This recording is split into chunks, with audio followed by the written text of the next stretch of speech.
Aujourd'hui, Mimbi Ibeka supporte la Djondo. Il souffre tout le banga, donc on va la Ibeka supporter. Non là, c'est ma mouron, donc on lui dit Ibrahim Bouakar qui supporte notre Katibla. Bamakoyan, le shérif de Bangoni, Chouala Bayaya et certains supporters Ibeka Natakabla. On te dit Namoyo.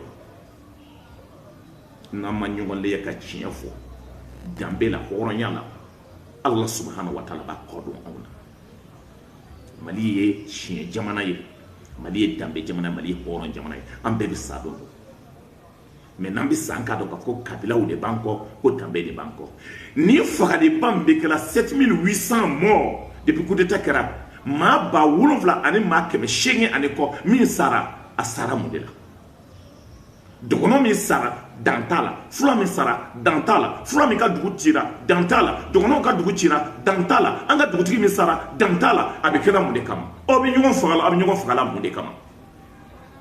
Or aw fa aw mɔkɛ wolo sigila ɲɔgɔn ka fo ka se yan bi nka tɛ dɔn mun de kɛra.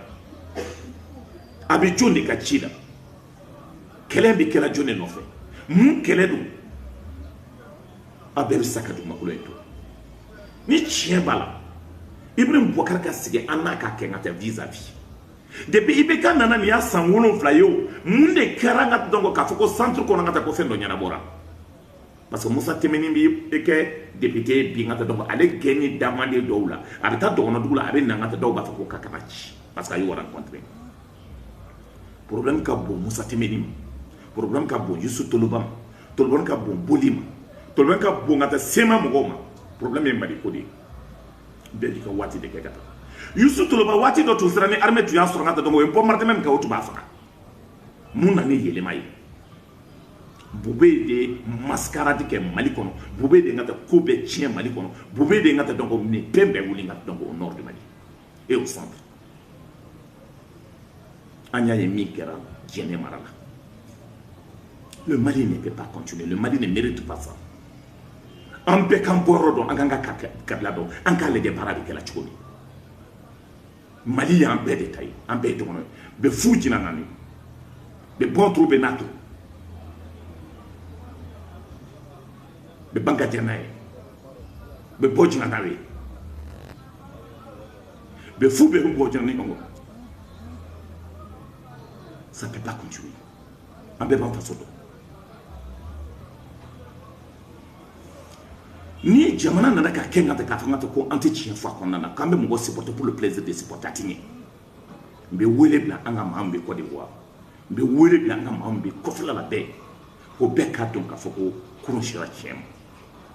Ibrahim Bouakar kɛra tigɛ ka ka d'anw ye dɛ. Dans le pays Dogon, dans le Gourma, ça fait 5 ans il n'y a pas d'école. On veut maintenir les gens dans la misère et dans la souffrance. Ça ne peut pas continuer. C'est un étiquette là. Il y a un sénégalais qui est là. Donc on a tout là. On a pas compris ça. On est en insécurité. Ni bi tamanga to be bomu blanc en union tchèque.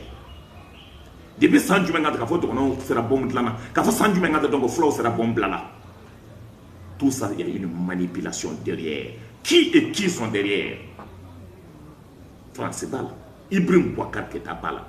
Ou ka milice ou Bala. Pourquoi on te fait ngata donc jamana makasumo? Pourquoi on te fait? Aujourd'hui, ni Ibrahim Bouakar qui est à Bina, centre bi Basiki, parce que même bien financé ngata olibita.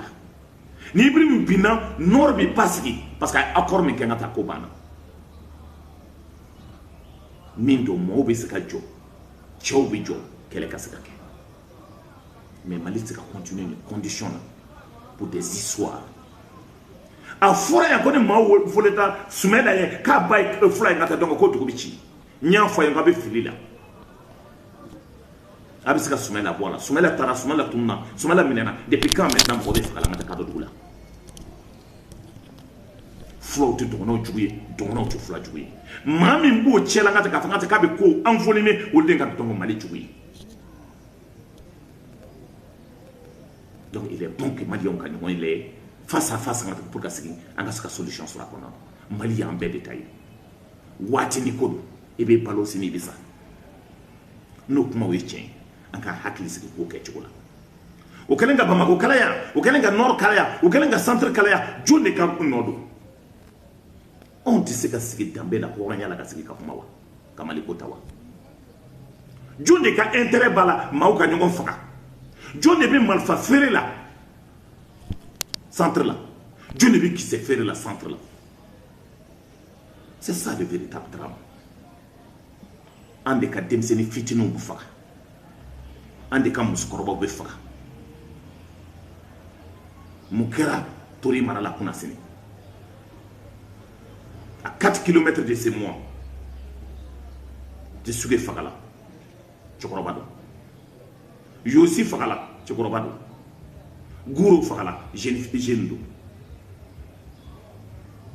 o ye mun kɛ tout simplement Sege mara la ni ye waati joli ye maaw bɛ fa tɛ fu Koro mara la ni ye waati joli ye maaw bɛ fa fu Douanza maaw bɛ fa toujours mais joli de b'o fagala o bɛ jɔn ka mission na a tɛ dɔgɔnɔw ka mission na a tɛ fulaw ka mission na a b'aw yɛrɛ de ka mission na a bɛ se ɲɔgɔn ma mun na min b'a ko bɛɛ samana min b'a ko bɛɛ ɲɛnamina o bɛɛ sigilen bɛ Bamako yan bɛɛ b'o dɔn mais justice bannen don k'i ka baara kɛ ça peut pas continuer. Ça ne peut pas continuer. Que les milices sortent de la politique. Que ce soit au nord du Mali et au centre du Mali. Et que au Kanyini, qui a discuté. Ni discussion, mais que Ibeka de Kangata Mouti. Toloba, c'est Ibeka qui doit aller chez vous là-bas. Mais pourquoi Ibeka ne parle pas? Bankas de Dougo attaqué à Talengata Moufo. Qu'on est chef d'état-major, qu'on a un Kerangata donc Katigné, à Nyon Jolikera. En cas sigi en cas ɲɔgɔn faamuya en cas lajɛ et o jeune min taara Koro mara la ka na Maliko la bi o ye mun fɔ n'an bɛ baara kɛ k'an bɛ fɛ an ka jamana ka bɔ ɲɔgɔn na n'an bɛ fɛ dɔgɔnɔdugu ka bɔ ɲɔgɔn na an ka ɲɔgɔn lajɛ an ka tiɲɛ fɔ a ye ɲɔgɔn ye maaw tun bɛ bɔ yɔrɔ bɛɛ ka taa Koro ka taa Bankas ka taa yɔrɔ tɔw bɛɛ la pour que ka se ka taa an ka culture feere ko parce que k'an de ye danbetigi ye k'an ye hɔrɔn ye k'an ye halala ye ko n'an bɛ min na k'an b'o la mais a fɔra ko dɔgɔnɔ siya saba de bɛ yen dɔgɔnɔ halala bɛ min ba n'a fa ye dɔgɔnɔ ye dɔgɔnɔ métisse bɛ yen min ba n'a fa an ka dɔgɔnɔ tɛ dɔgɔnɔ ye mais a kɔni bɛɛ bali ye maaw bɛ danbe kɔnɔna de la hɔrɔnya de la mais an ka jamana lajɛ an k'an yɛrɛ to yen parce que e min b'a fɔla k'a man di ye ko n bɛ kuma min fɔla e bɛna sa dɔ la i fa bɛ sa i ba bɛ sa i yɛrɛ bɛ sa ne yɛrɛ bɛ sa ne fa bɛ sa ne ba bɛ sa jamana in bɛ to yen le Mali va demeurer maa b'a fɔ ko duɲa wulila i bɛ se k'a fɔ ko duɲa wulila n'i sara don e de ka duɲa wulila mais maa ma t'a sigitɔ la maa t'a sigitɔ a tatɔ la ye mais n'an bɛ yen an k'a lajɛ an bɛ se ka min kɛ donc o de la n b'aw fo k'aw barika da sans hésiter an bɛna téléphone d'aw ma aw ka min bɛ fɛ ka weleli kɛ aw bɛ se ka weleli kɛ pour que an ka se ka continuer donc kow ka gɛlɛn Mali ko don a bɛ se ka weleli kɛ 76 32 76 00 a bɛ se ka weleli kɛ aussi 20 79 16 16 a k'a da don donc n ye nin bɛɛ yira aw la pour que aw ka se k'a faamuya k'a fɔ problème bɛ cogo min Mali bɛ cogo min pour que aw ka se k'a faamuya donc kow n'a kɛcogo don